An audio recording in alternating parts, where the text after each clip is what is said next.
We've got a series, and it is dubbed Union 101. I've got a great guest who was gracious to share his time over 3 episodes to give us the ins and outs, the insider information, if you would call it, of what it's like not just to work in a union, dispelling a few myths, but also sharing what you need to do if you and your fellow workers want to organize. Eric is a 15-year veteran grocery worker in UFCW8-Golden State, located in Northern California. He is also a local leader as he helps start the Local 8 Reform Caucus at what cost and works to support national UFCW reform with the Essential Workers for Democracy. We got 3 episodes for you. They are all informative. Thanks for tuning in. Catch you at the end. Welcome back to Outsider Information. It is so nice we decided to do it twice. Eric is back for episode 2 of this Union 101 series. Eric is host of Worker to Worker, and it is hosted on the At What Cost YouTube channel, and he's bringing more insider knowledge to talk about life inside of a union. Eric, what's going on? What's up, Brandon? Good to see you again. What's up, working people? Good to be back. Thanks for having me back. All right, so always drink of the episode. What do we got? Still water? Keeping the theme. Yep, we're going H2O again. We're gonna be all water all day. All right. So I'm going to press again because we do like a good story here. Do you have one to share about your first day or week in a union job? What was different? Yeah, so for full context, I've got 15 years with Safeway, the company, but 13 years of that was spent is management. So I very quickly became a salaried manager and rose up to the position of store director. Ran my own store for approximately 4 years, and hit this wall with burnout and work-life balance, a salary that wasn't paying the bills, and I was at a point where I was going to leave the company and pursue a different career. And it was at that same time that serendipitously a receiving position opened up, which is the backdoor inventory control clerk, the person that checks in all the vendors and makes sure that all the product that you're paying for is actually there.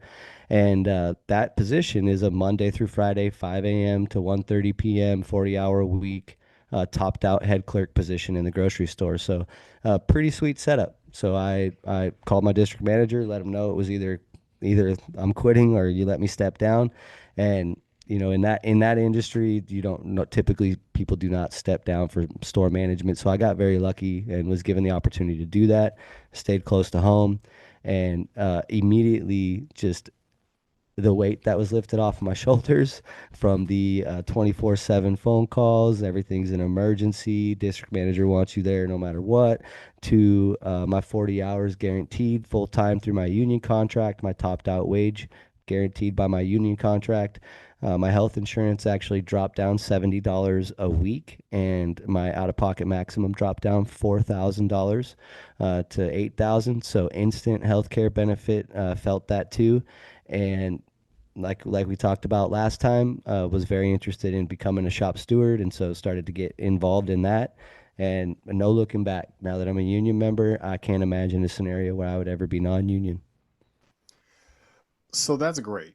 And the difference that you've outlined, right, from the fixed hours, the premiums, and all that going down, there's a rule book that exists. And we talked about the contract, the collective bargaining. In a non union environment, we have an employee handbook, which is just a mutually agreed upon contract with an at will employer. So, how is that union contract different? We talked a little bit about it in episode 1, but nail it down for us here. Sure. So one of the big things is that in employee handbooks, they're full of things you can't do. In your union contract, it's full of things you get to do. It is your protected rights as a worker, not the things you're going to get in trouble for by the bosses.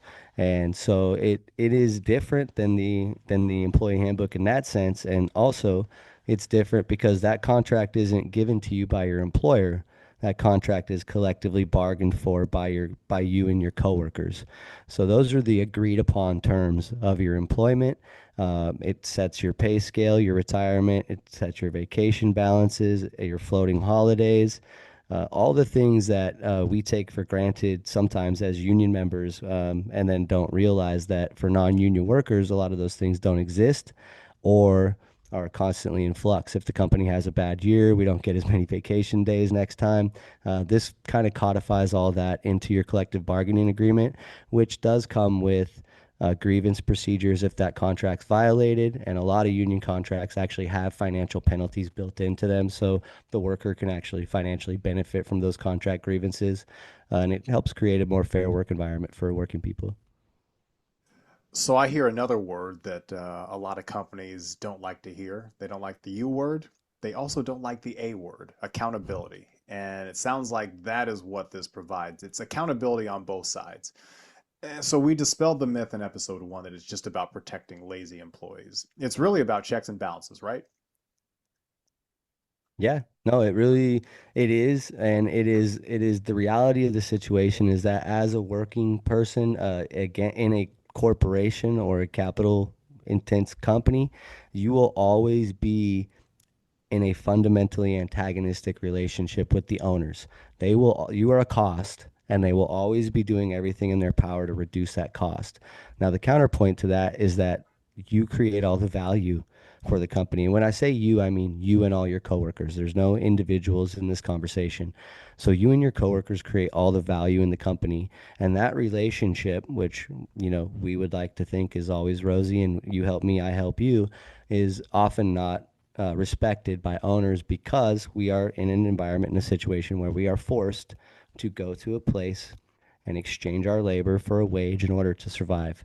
So that dynamic creates too much power on one side, and your union contract balances that power out so that you can stand up against that oppression and make sure that you and your coworkers are getting your fair share. So, kind of following up on that, right? We've talked about this offline, but HR is not your friend. And when you have union protection, you have a pathway, a buffer. And that person is something that you mentioned earlier. That is the shop steward. So, what is a shop steward?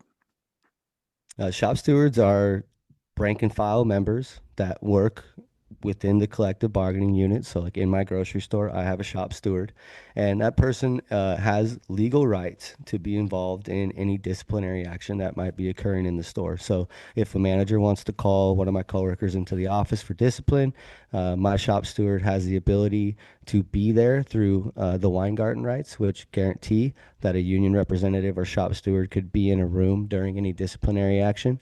And they also have the ability to participate in the investigation. A good example of that is if someone's accused of stealing. And it's claimed that there's video footage of that. The shop steward can request to see that video footage and make sure that that's something that actually occurred. Shop stewards also have a lot of power in that they are directly on the shop floor with the coworkers. So when things are happening, for example, the schedule comes out and there's a contract violation with hours, they're able to take that directly to store management to get it corrected, as opposed to having to reach out to a union rep who's not on site and take care of it that way. So they are like the eyes and ears for your union at the shop floor level, and they're very powerful when done properly and done correctly in giving you, the coworker, the support that you need to take that action. We are constantly being atomized and isolated into individuals. So just having a shop steward in your store to be there with you when you're talking to management helps rebalance that power. On the discipline line, when it gets past that initial conversation, what's the formal process when a contract is breached? What does that grievance process look like? Yeah, so it's the grievance procedure, and all union contracts have these, and they're structured differently depending on the union. But the basic under idea of it is that the contract has been violated, the correction isn't being handled by management in-house, so the member then has the right to file a grievance, and that's a formalized complaint against a contract violation, specifically referencing contract language that wasn't filed or wasn't followed, and different union contracts have different consequences for that. A lot of it has to do with getting a worker reinstated that was improperly terminated for something that didn't have just cause.